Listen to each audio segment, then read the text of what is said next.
मद्भक्त संगवर्जितः निर्वैरः सर्वभूतेषु यस्य मामेति पांडव यस्य मामेति पांडव।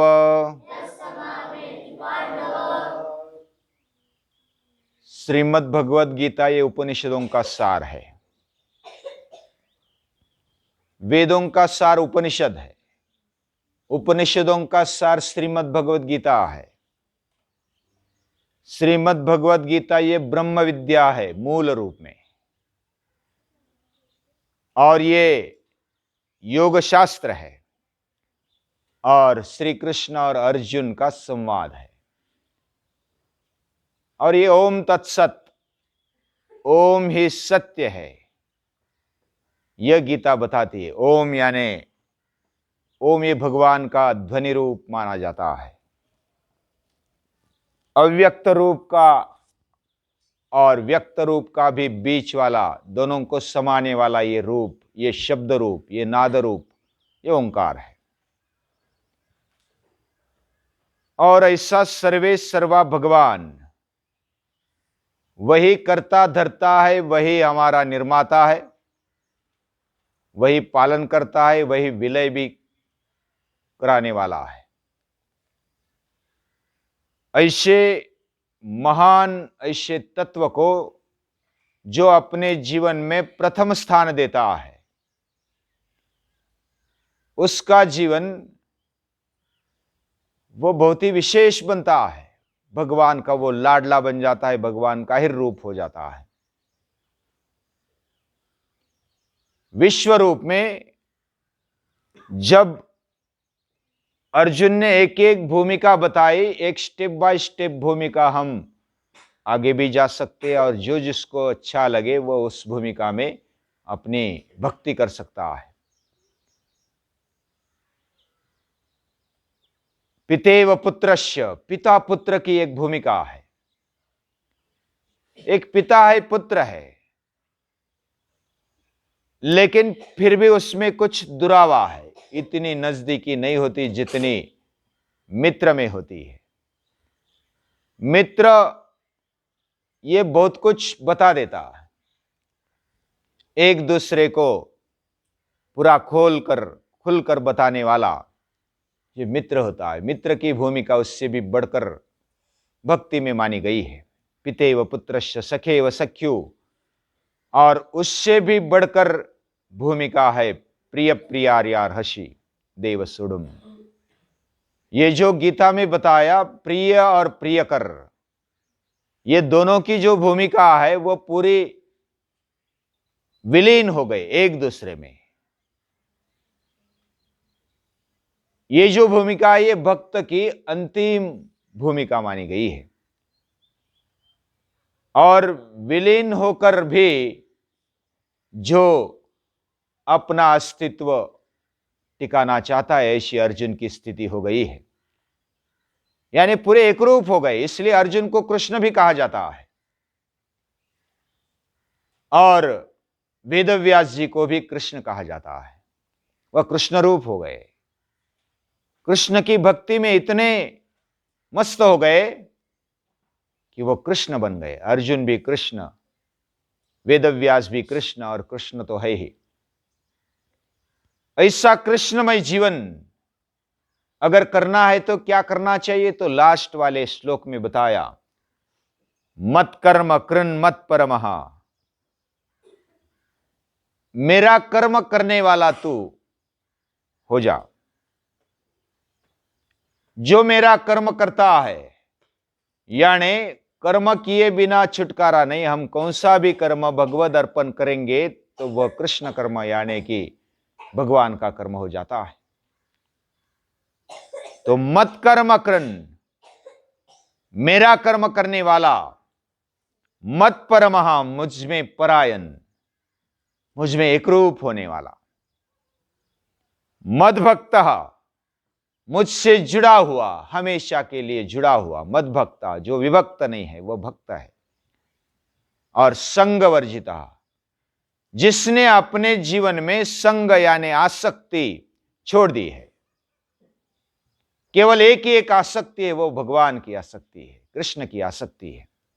मम भवतु कृष्णोक्षि विषयः, इस तरह वो पूरा चिपक गया है और संग वर्जित है, उसमें त्याग ही त्याग दिखाई देता है। भगवान को छोड़कर उसको कुछ नहीं चाहिए और वह सभी में वही रूप देखता है, पूरी सृष्टि में, और इसलिए निर्वैर है। निर्वैर तभी हो जाता है जब सभी में उसको वही तत्व दिखता है। जैसे एकनाथ महाराज रामेश्वर जाते तब कावड़ी हाथ में है, कंधे पर है, उसमें पानी गंगा से लाया हुआ, गंगा का पानी यानी काशी से लाया हुआ, और वो रामेश्वर को अभिषेक कराना है।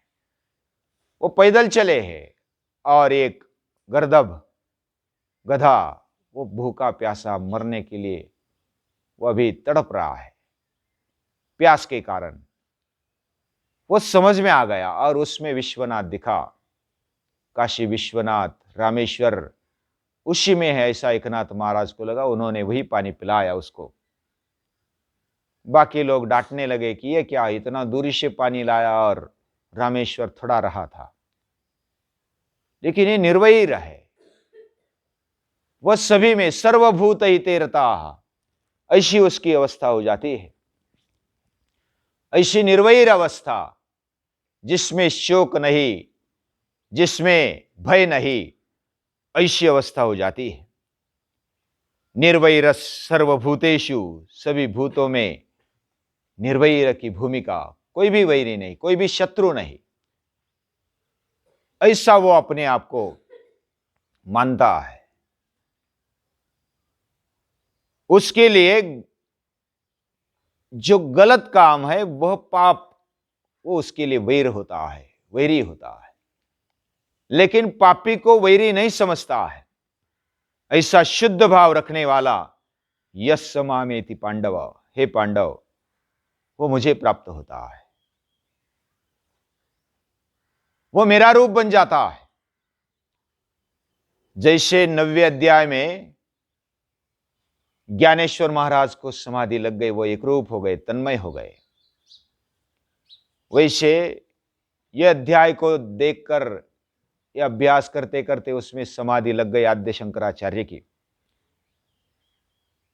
और वो उसमें अपने आप को भूल गए, स्वस्वरूप को लीन कर दिया।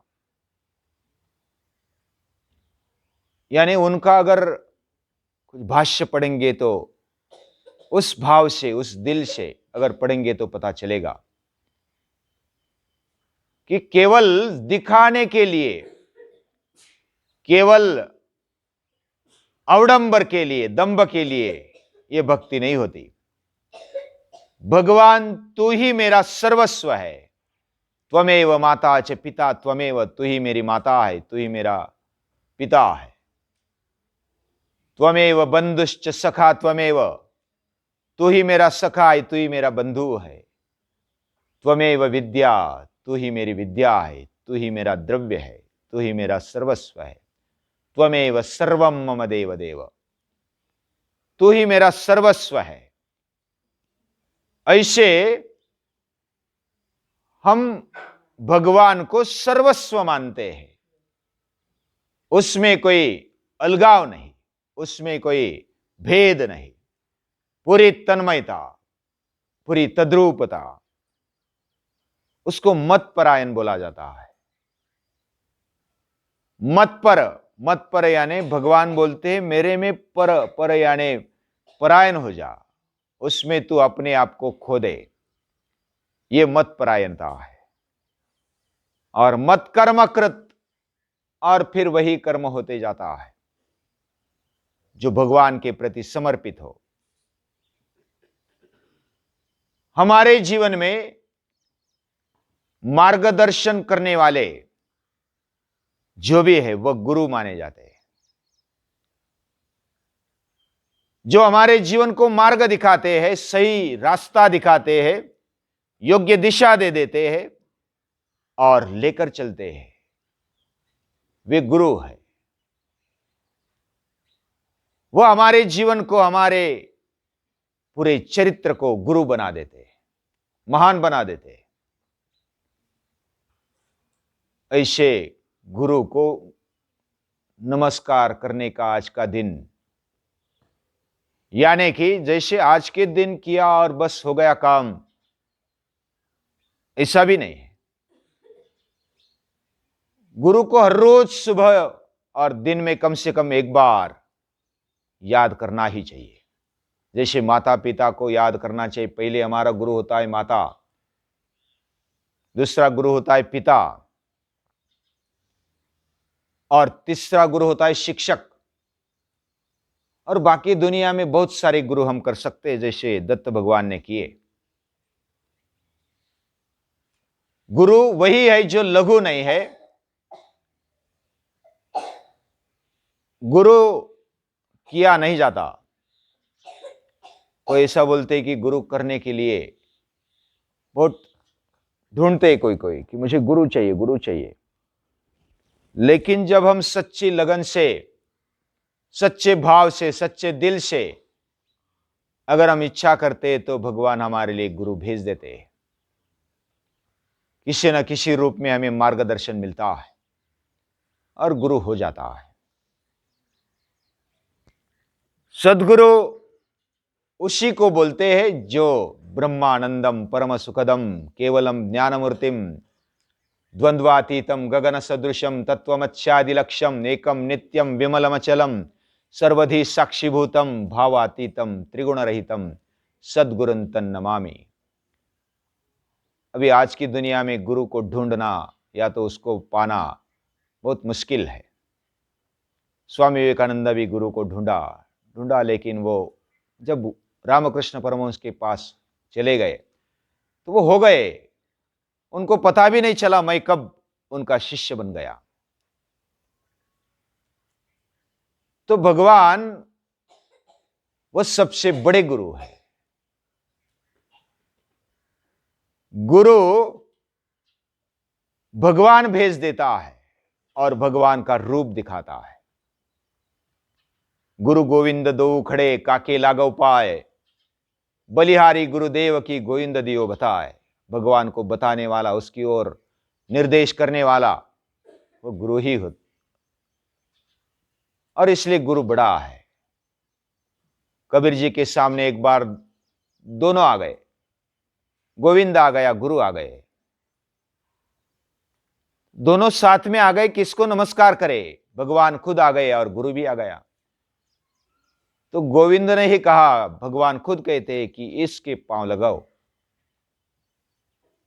गुरु गोविंद दो खड़े काके लागो पाए, बलिहारी गुरुदेव की गोविंद दियो बताए। गोविंद वो बताते हैं, इसके पांव लगो, इनके पांव लगो, ये गुरु है। और कृष्णम वंदे जगत गुरुम, ये पूजनीय दादाजी बताते हैं, अगर गुरु हमारे जीवन में कोई बनाना है तो कृष्ण को बनाओ, बाकी गुरुओं को छोड़ दो। यानी आज की दुनिया में गुरु बाहर से दिखते, लेकिन गुरु होते या नहीं होते पता नहीं होता। गुरु को समझना भी बहुत बड़ी बात है। ऐसे कृष्ण को आज के दिन याद करते हैं, वेद व्यास जी को याद करते हैं, और 11वें अध्याय को हमारी बुद्धि छोटी होते हुए भी हम अभ्यास करते हैं। लेकिन हम छोटे होते हुए भी जो अभ्यास करने की धृष्टता करते हैं, उसके लिए अगर हमारे से कुछ गलती हो जाए तो हे भगवान हमें क्षमा कर देना और इस पवित्र कुंड में नहाने की अनुमति देना। उस पवित्र कुंड को नमस्कार है।